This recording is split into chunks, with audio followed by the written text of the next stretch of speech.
Good day, and thank you for watching. If police contact you during a criminal investigation and tell you that you're not a suspect, there is one thing you need to understand immediately. That situation can change very quickly because many criminal cases begin with someone talking to police as a witness and later becoming the focus of the investigation. Let's start with the basics. When law enforcement investigates a crime, they gather information from multiple sources: witnesses, surveillance, phones, social media, documents, and interviews. Now, here's the key: police interviews are designed to collect information, and sometimes the information you provide can shift the direction of the investigation. Now, here's where many people make a mistake. They believe that if they cooperate fully and explain everything, they can clear things up. So they keep talking, they speculate, they guess, they try to fill in gaps. But in criminal investigations, every statement matters. Now let's talk about inconsistencies. When people are nervous, they may misremember details, times, locations, conversations. And once those statements are recorded, even small inconsistencies can become important later. Now let's discuss another issue: assumptions.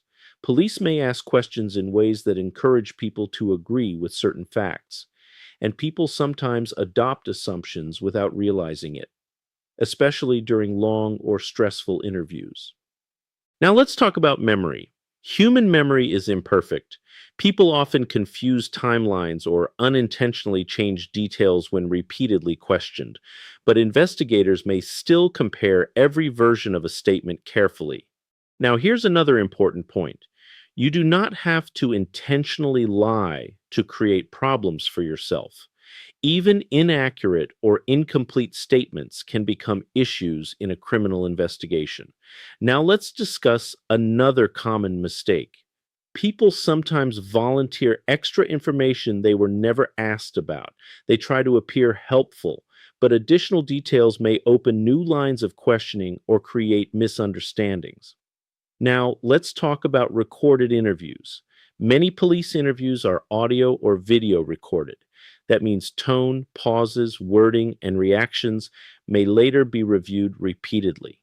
Now, let's discuss another issue: pressure. Some interviews last a long time. And as fatigue increases, people may become more vulnerable to suggestion, confusion, or inconsistent answers. Now, let's talk about social dynamics. Many people feel uncomfortable refusing to answer police questions. They fear appearing guilty. But understanding your rights is not the same as obstructing an investigation. Now, here's where situations become especially dangerous.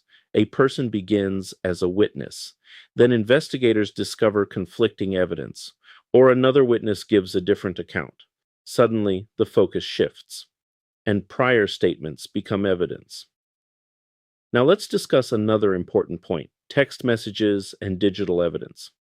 Investigators may compare interview statements with phone records, social media activity, surveillance footage, or location data.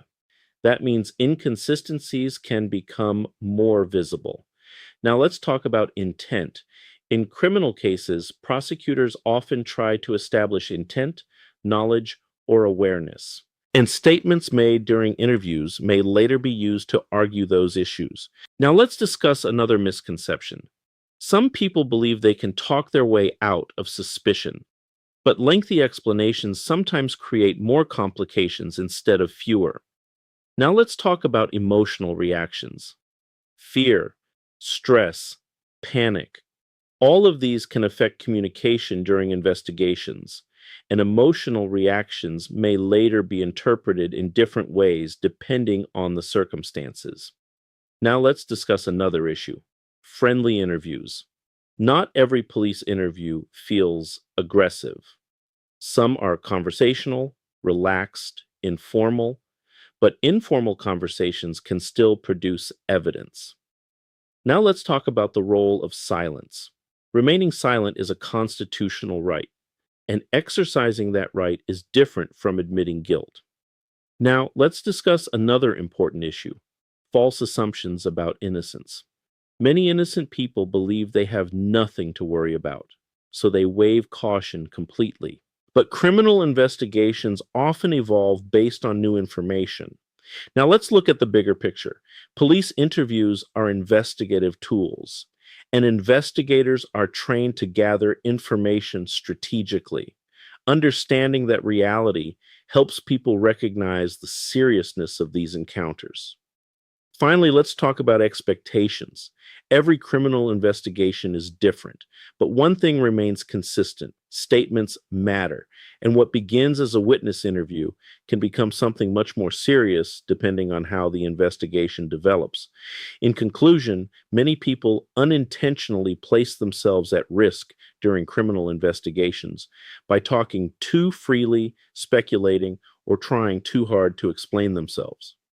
Understanding how investigations work and how statements can later be used is critical in protecting your position. If you are involved in a criminal investigation or have been contacted by law enforcement, understanding your rights and the risks involved in interviews can make a significant difference.